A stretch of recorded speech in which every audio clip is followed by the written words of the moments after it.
Sweet Cuisine!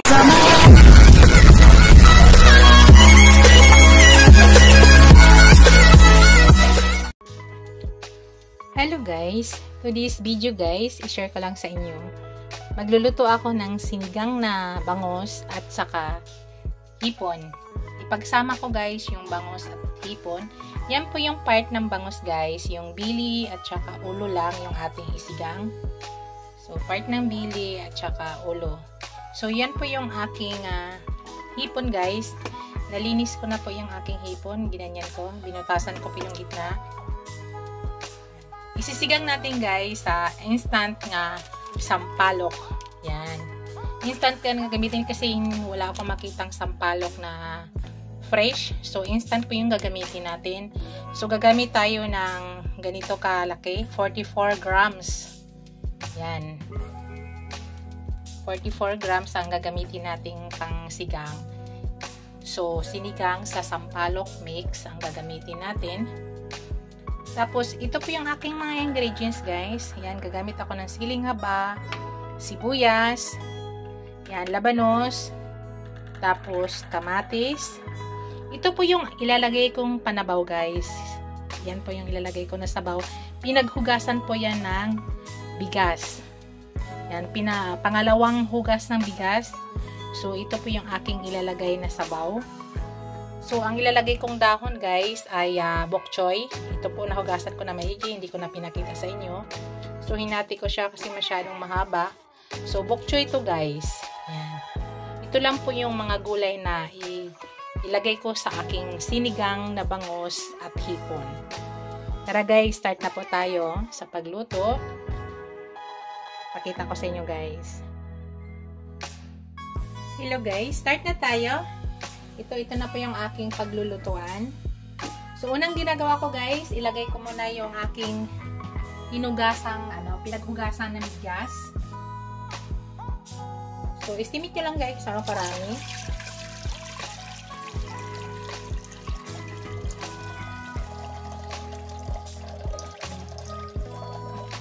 So, yun yung ating unang gagawin.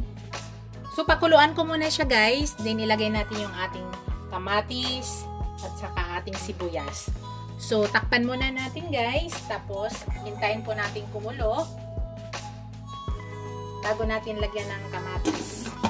So, sa ngayon guys, i-pause ko muna yung aking video para hindi humaba. Wait po natin kumulo.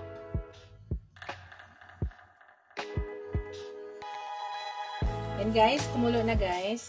Ilagay na natin yung ating tomatoes at saka sibuyas. Kita nyo guys, kumukulo na. So, maraming kamatis. 4 na kamatis yan guys. Tinanggalan ko lang siya ng buto. Tapos ilagay natin yung ating sibuyas. So, dito guys, ang ginagawa ko, talagang niluluto ko muna yung sibuyas at saka kamatis para lumabas yung aroma niya. Lutuin muna natin maigi para lumabas yung aroma niya dyan. Mamaya pala guys, maglagay ako ng paglasa ha. Maglagay ako ng patis at saka asin. So sa ngayon, pakuluan lang muna natin yan. Tapos mamaya i-check natin pag maluto na yung sibuyas natin at saka kamatis niya. Makita natin nga medyo nagkaka-orange na yung tubig. So sa ngayon, i-pause ko muna ulit yung aking video para hindi tayo humaba. Hello guys, check natin guys.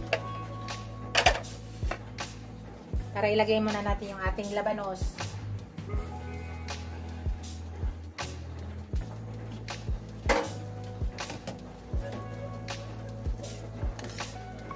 Ayan. So, hindi pa masyado duro guys. So, sa ngayon guys, ilagay ko na yung aking labanos.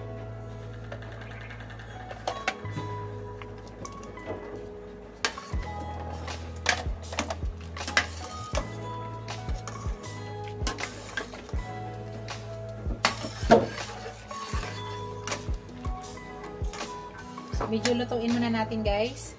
May naiwan pang labanos. So, after 2 minutes guys, maglalagay na tayo ng isda at saka ilagay na natin yung ating sili. Pero bago ko ilagay yung aking isda guys, ay maglalagay muna ako ng aking patis. Ganun po yung aking version guys. Before ko nilalagay yung aking isda, ay naglalagay muna ako ng aking patis. So sa ngayon guys, pakuluan muna natin ng hanggang 2 minutes. Tapos check natin ulit. Hello guys, naka 2 minutes na tayo. Check natin ulit.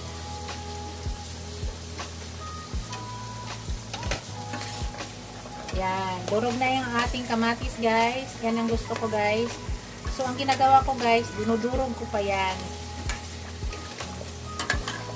Yan. Yan, nagkakaroon na yun ng orange yung ating sabaw. Nakakadagdag ulit ng asin yan. Yan. So sa ngayon guys, ilagay ko na yung aking siling haba para lumabas yung aroma. Tapos dito guys, naglalagay na ako ng patis. Yan. Tama na muna yung patis kasi ang idagdag ko dyan mamaya ay asin.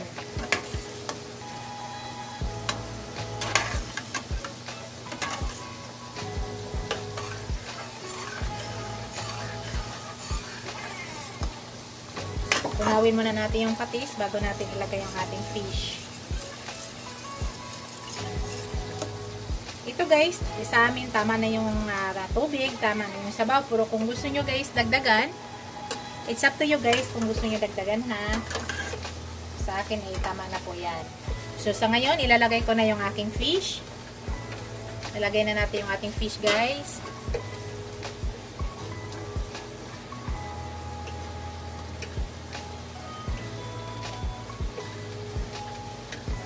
Ang laking bangus dito guys. 1 kilo mahigit to. 1 kilo kulang-kulang 1/2. 1 kilo and 1/2. Ang kalahati niya ay dinain ko. Sobrang laki. Yan. Pag gusto nyo guys, kung kayo ay nakulangan sa sabaw, pwede kayo magdagdag guys ha. Sa akin kasi ito ganito, tama na po. So, after 2 minutes guys, buksan ko siya ulit kasi maglagay na po ako ng paasim. At yung tangkay, ito yung tangkay ng bok choy, ilagay ko na yan. Ito, huli natin yung pinakadahon niya. So, ano muna natin? 2 to 3 minutes guys, hayaan lang muna natin kumulo. Maglalagay na po ako ng paasim. Yan, ipupost ko muna yung aking video para hindi tayo masyado humaba. Para hindi na kailangan mag-edit guys. Kasi para hindi kayo mainip. Bago pala lahat, i-shout out ko muna yung aking mga channel members, ang aking mga subscribers, viewers, super chatters, silent viewers. Maraming salamat sa walang sawang suporta sa aking channel guys. Maraming salamat kasi umabot na naman ako sa ating cut-off at nabuo ko naman yung minimum na kailangan natin. So, thank you. At makasahod ulit.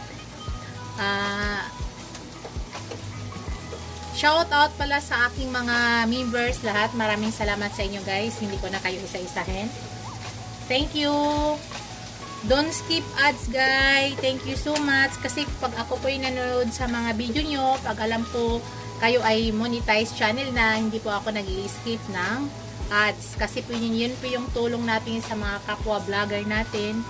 Alam natin nga doon tayo kumikita. So, don't skip ads guys. Salamat po. So, sa ngayon guys, ipupush ko muna yung video. 2 to 3 minutes. Wait po natin kasi maglalagay po ako ng paasim. So, instant na paasim ang ilalagay natin guys ha. So, push ko muna guys. Hello guys, after 3 minutes guys, check natin. Bigay, magingay ha. Wow! Look at guys. Nakita yung sabaw guys, napakalapot. Wala naman tayo nilagay na pang kalapot. Dahil doon sa pinaghugasan nating bigas yung ating nilagay. So sa ngayon guys, ilagay ko na yung aking paasim. Nasa inyo guys kung ano kadami ng paasim nilalagay nyo. Sa akin ay ginawa ko ay 44 grams, yung malaki, yung pinakamalaki. Gusto kasi namin guys maasim. Pero kayo kung ayaw nyo nang masyado maasim, tama lang. Nasa inyo po yan guys. So dahan-dahan lang po. Ayan.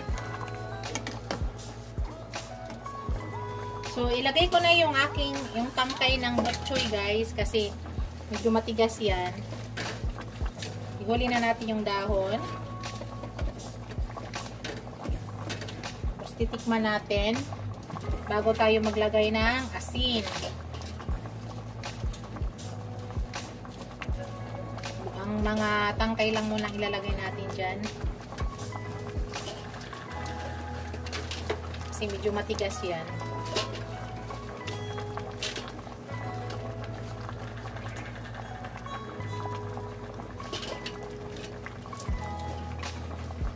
Yan. So, ilagay na natin. Yan. Yung sabaw na yan guys, tama lang yan sa amin ha.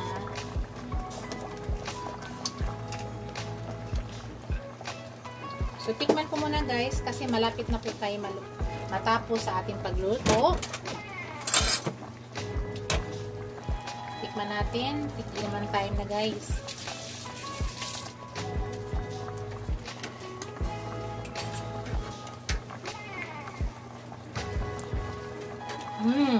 Sarap. Ang sarap guys. Tama lang sa asim. Hindi naman talaga asim na asim. Tama lang po. Yummy guys. So ngayon guys, ang idagdag ko asin. Kasi medyo kulang na sa asin. Hindi tayo naglagay ng asin kanina. Ang nilagay natin ay patis. Sabi ko sa inyo, pag magtimpla ako ng patis, hindi po lahat patis ay naglalagay po ako ng asin. Kasi ayaw ko na sobrahan ng patis guys. Ayaw ko ng amoy. Pero gusto ko panimpla din yung patis. Pero ayaw ko na yung nasubrahan niya. Amoy na amoy ko na yung patis. Kaya mix pang nilalagay ko. Naglalagay ako ng asin, naglalagay ako ng patis. Umuulan guys, ang lakas. Umuulan ba sa inyo dyan guys? Happy Sunday everyone. Maulan na Sunday sa ating lahat guys. Today is Sunday. Today is September 1. Unang araw ng buwan ng September guys. Beer na guys ha. Nako. So, tikman natin guys.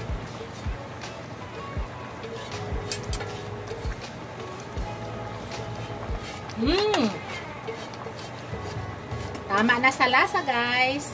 Wala na po tayong idagdag.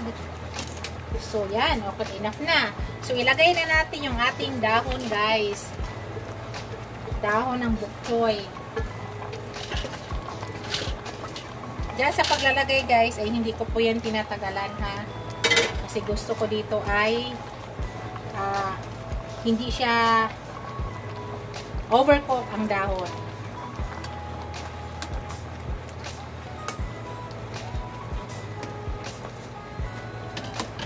Happy Sunday pala sa lahat guys. Sa inyong lahat.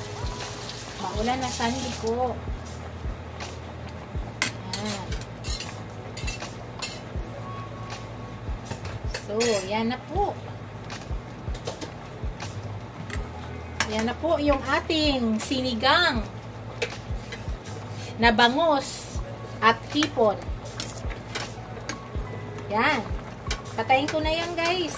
Luto na po to guys. Ganun lang po ka-easy. At ganun lang po kabilis. Ito na po yung aking finished product guys. Ito na po yung aking sinigang na bangus at saka hipon. Thank you for watching guys. Don't forget to like, comment, share, and subscribe to my channel. See you in my next video guys. God bless us all. Happy Sunday everyone. Bye! Ingat po lahat. Ready to serve na po guys. Kainan na po. Bye guys. Thank you.